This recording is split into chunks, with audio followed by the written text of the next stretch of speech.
Now, a Target 12 investigators exclusive. Police body cameras, an inside look. The cameras worn by Providence police officers got a key test 1 week ago today.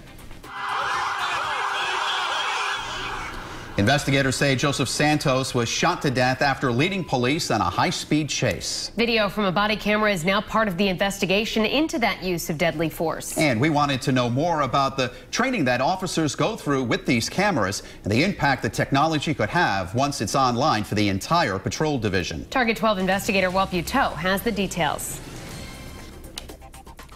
Target 12 requested access to body camera training sessions weeks before the fatal shooting. We were allowed in this week, only days after the police-involved shooting. Shots fired! They're still shooting. They're still shooting. 3 of the Providence police officers who closed in on Joseph Santos were wearing chest-mounted body cameras. Every Monday since early October, groups of officers have been trained how to use the devices at the police academy. Turn your cameras back on. So far, about half the patrol division is wearing them while on duty.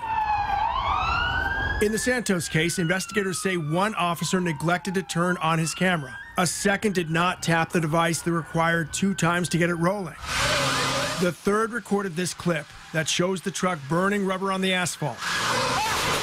Shortly before the officer who activated his camera and 4 other Providence officers fired, along with a number of state troopers. We had 3 body cams. 1 was engaged.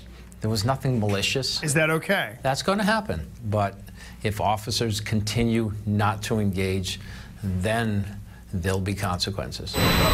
At the academy, training scenarios include traffic stops. All right, driver license and registration? Where we're told cameras would be activated in almost every case. But in another area of the academy, he forced himself on me. An alleged sexual assault prompts the officer to turn off the device.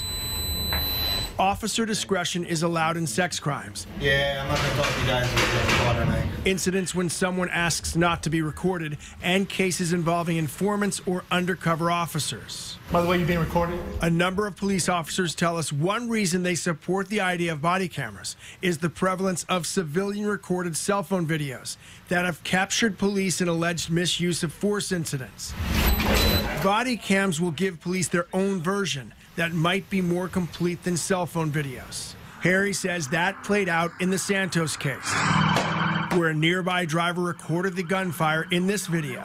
But the body camera clip shows the smoking truck tires that police allege indicates Santos was trying to drive toward officers and bystanders. Perry says that point was even more clear in this ride-out camera recording, showing the white truck crashing into multiple cars before the decision was made to shoot.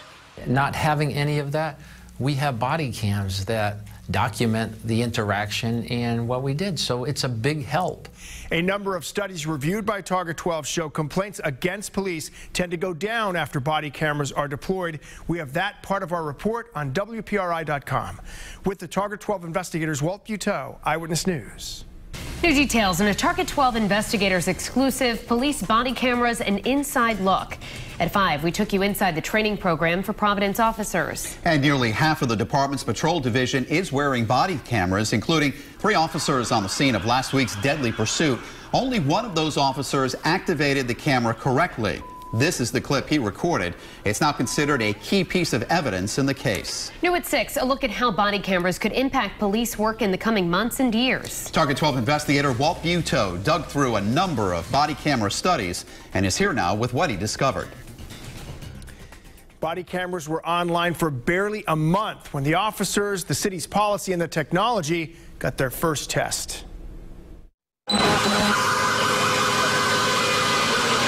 Video recorded from this camera, activated by Officer Matt McGloin, is already under review by state and Providence police investigators looking into this use of deadly force. McGloin is one of 4 Providence officers who fired at the truck driven by Joseph Santos after he led police on a pursuit that ended on this off-ramp. The 3 officers at the scene who were equipped with body cameras had already been trained at the Providence Police Academy. Every Monday, 15 to 20 officers are put through a number of scenarios. Turn the cameras back on. Public Safety Commissioner Stephen Perry says the patrol division is expected to be fully equipped within the next 2 months. It protects the police officer more than it hurts the police officer. But it's something that police officers have to get used to because it's different, and now you're being recorded. We checked into the recent deployment of body cameras in a half-dozen cities. One trend was found in multiple studies, including this one out of Rialto, California, which is about half the size of Providence. Use of force claims were reduced in Rialto by 59%. Citizen complaints also trended down by more than 87% in Rialto. Another change other departments have seen involves an increase in the number of arrests. Officers were said to be less willing to give someone a break on minor crimes such as traffic violations since the incident was now being recorded. After body cameras were put online, arrests were up by 17% in Phoenix, Arizona, and 23% more citations were issued in Mesa. I don't know.